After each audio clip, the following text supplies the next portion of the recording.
그리고 이게 전부가 아니었죠. 저는 솔직히 이게 가장 좀 크게 놀란 대목이었는데요. 그건 바로 다니엘 레비 회장이 손흥민 선수 이적이 공식화된 직후 성명문을 발표를 했다는 겁니다. 저 이거 깜짝 놀랐어요. 손흥민 바로 앞주장이었던 그 위고 요리스도 보세요. 주장으로 따지면 훨씬 더 오래 주장 완장을 찼었고, 그런데도 나갈 때 진짜 뭐 손흥민 선수에 비하면 너무 더 조용하게 나갔죠. 안녕하세요. 볼리TV 서영욱입니다. 토트넘의 손흥민 시대가 막을 내렸습니다. 토트넘이 작별 인사를, LA가 환영 인사를 공식 계정에 올리면서 모든 게 확실해졌는데요. 특히 토트넘 공식 계정에 올라온 손흥민 선수의 그 눈물의 굿바이 영상이 참 많은 생각이 들게 했습니다. 이별은 늘 아쉽고 온갖 추억이 떠오르게 만들지만 그래도 앞으로 나아갈 곳이 있는 선수이기에 보내는 토트넘도 또 오랜 시간 함께 지켜본 우리 팬들도 아낌없는 박수와 응원으로 송별의 시간을 보낼 수 있었던 것 같습니다. 그리고 이번에 손흥민 선수를 보낼 때 보여준 모습을 보면서 저는 토트넘에 대한 고마움과 사랑이 새롭게 샘솟았어요. 정말 격식을 갖춰서 아름답게 이별을 했기 때문에, 물론 그건 손흥민 선수였기 때문에 가능한 것이긴 했겠습니다만, 그동안 토트넘이 많은 선수들과 이별했던 방식들을 떠올려 보면 네, 정말 손흥민 선수에 대한 특별 대우를 해줬다는 게 느껴지는 그런 시간들이 아니었나 싶어요. 내한 경기를 앞두고 자신의 거취를 직접 밝혔던 손흥민 선수, 그리고 뉴캐슬전에서 적절한 시점에 손흥민을 교체시키기로 결정을 했던 프랑크 감독의 선택 덕분에 우리는 영원히 잊지 못할 아름다운 장면들을 기억에 각인시킬 수가 있었죠. 토트넘, 뉴캐슬 양팀 선수들이 한국 팬들 앞에서 손흥민 선수의 토트넘 마지막 교체 아웃을 축하해주던, 기념해주던 그런 모습들, 손흥민 선수의 이적이 결정된 뒤에 얼마나 열심히 준비를 했던지, 이적 공표와 함께 올라온 컨텐츠의 양이라든가 질이라든가 토트넘 공식 계정에 보여줬던 모습들이요, 진짜 역대급이 아니었나 싶습니다. 이런 어떤 일련의 과정들이, 물론 손흥민 선수가 역대급 레전드이기 때문이죠. 이런 모든 장면들은 게다가 유로파리그 우승이라는 토트넘 21세기 최고점에서 떠나는 덕분이기도 할 겁니다. 아직까지도 유로파리그 결승 우승했던 그 순간들을 토트넘 계정에서는 계속 반복적으로 올릴 만큼 이 팀은 아직 급봉에 빠져 있는 팀이거든요. 그런 시기에 떠나기로 결정을 한 손흥민 선수의 결단이 참 대단하다는 생각이 좀 들면서, 그 덕분에 이렇게 아름다운 이별이 가능했던 것이 아닌가. 손흥민 선수가 이 클럽에서 보냈던 시간과 기여도, 또 그리고 클럽 내에서 사람들과 어떤 관계를 맺고 있었는지가 이번 이적 과정을 통해서 그야말로 명징하게 보여지는 순간들이 아니었나 싶더라고요. 참 정말 잘 지냈구나. 10년이라는 짧지 않은 시간 동안 이렇게 많은 사람들과 잘 지내고 좋은 기억을 만드는 게 쉽지 않은데, 근데 그런 부분들이 다 수면 위로 올라와서 우리에게 보여줬다는 점에서 더 뜻깊은 작별이 아니었나 싶고요. 손흥민 선수하고 이별을 앞두고 자주 슬퍼하고 또 우는 모습을 보였던 그 한나 씨. 예.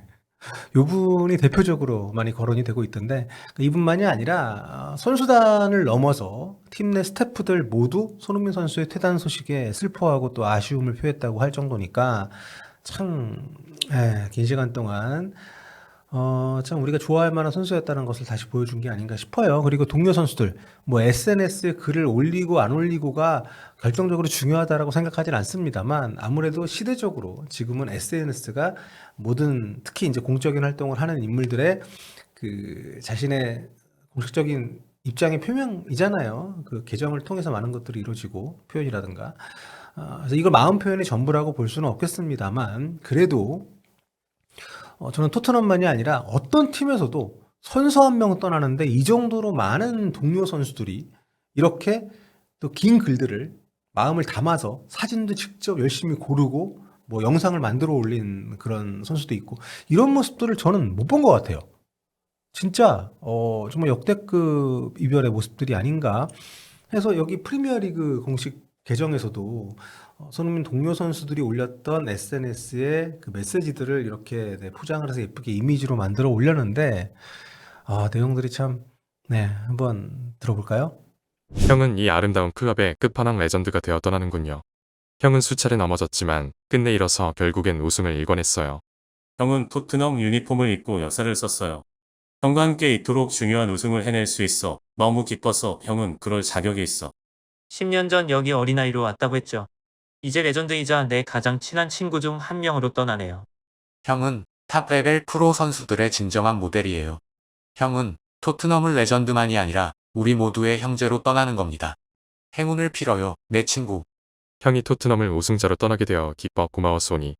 형이랑 같은 피치에서 뛸 수 있어 정말 기뻤어요. 경이로운 선수지만 사람으론 그 이상이었어요. 형과 같은 경기장, 같은 라커룸을 쓸 수 있어 영광이었어요. 고마워요, 레전드.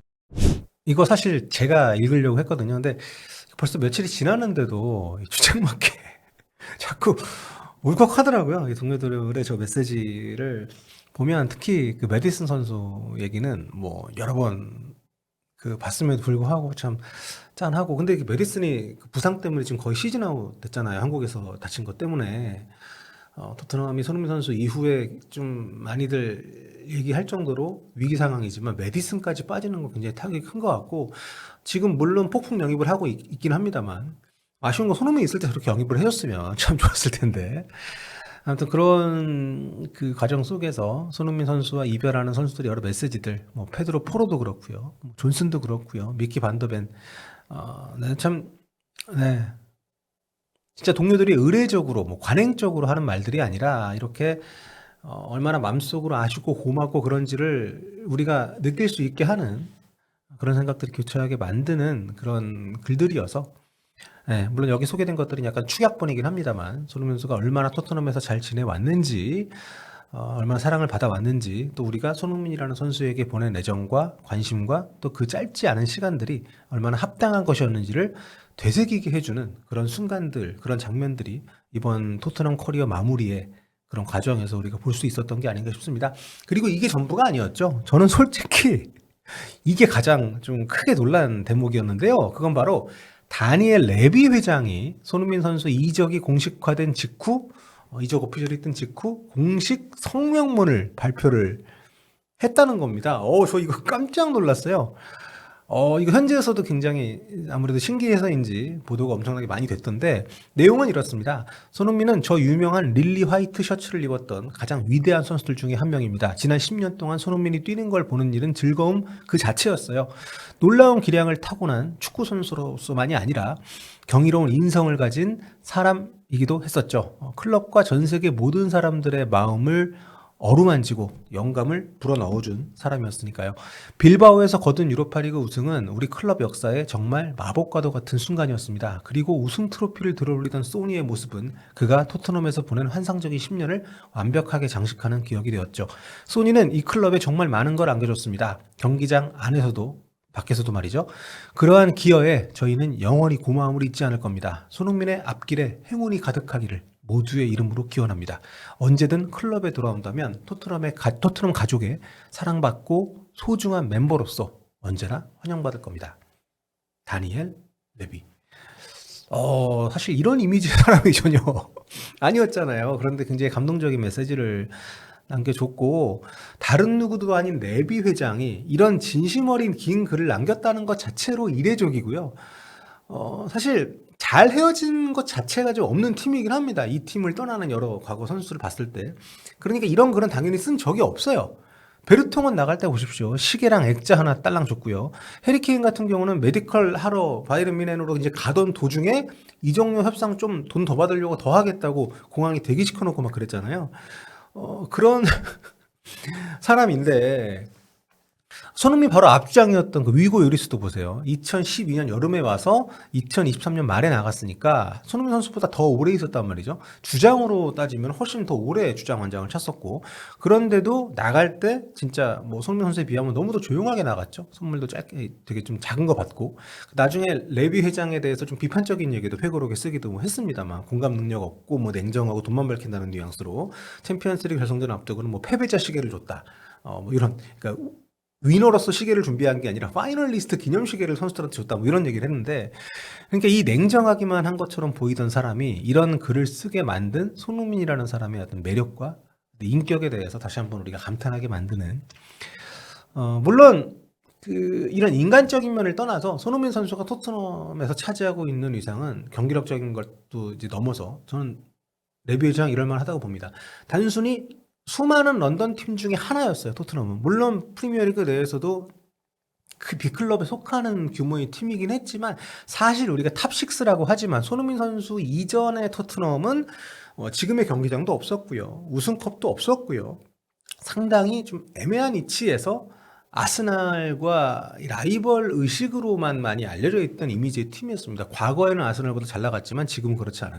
하지만 손흥민 선수가 오면서 리그에서 뭐 손흥민 선수 때문만은 아니지만 리그에서 성적도 아스날을 넘기 시작을 했고 그리고 결국에는 우승컵까지 가져갔고요. 그리고 런던 내 특히 이제 뭐 유대계 쪽 위주의 팬덤을 갖고 있던 팀이 실로 글로벌하게 즉 팬덤을 형성하는 팀으로 성장하는 그 중심에 손흥민 선수가 있었기 때문에 저는 레비 회장이 경영자로서도 손흥민 선수에게 이렇게 특별 감사를 표하는 데에는 합당한 이유가 있다고 생각을 합니다.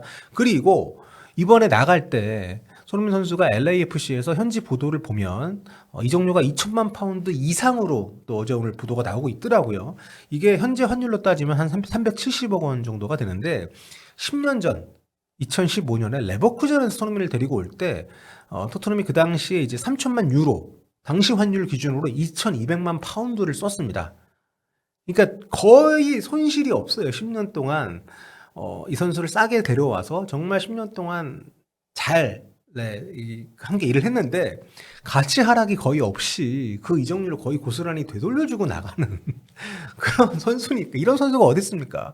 있는 동안에 당연히 뭐 여러 가지로 금전적으로 뭐 엄청난 매출을 올려주기도 했습니다만 그러니까 뭐 레비 회장의 이런 표현은 우리가 너무 뭐 금전적 기준으로 볼 필요는 없겠지만 이런 모든 것들이 다 뒷받침이 되어 있는 그런 특별 메시지다 이렇게 볼 수 있을 것 같고요. 아무튼 뭐 손흥민과 토트넘의 이야기를 언제까지 우리가 뭐 해야 할지 모르겠습니다만 저는 개인적으로 LA 유니폼 입고 다시 뛰는 모습을 보면 좀 빠르게 그 마음이 가라앉을지 모르겠지만 여전히 토트넘의 손흥민이 우리에게 줬던 감동과 어떤 그 여러 가지의 그 순간들에 대한 기억들이 쉽게 가시질 않아서 많이 좀 맴돌고 있는데요. LAFC로의 공식 이적까지 발표가 된 지금도 그런데 아무튼 그런 과정에서 레비 회장이 또 많은 동료들의 그 작별 인사에 대미를 장식하는 이런 메시지를 또 올렸기 때문에 그것도 소개를 좀 해드리면서 손흥민 선수의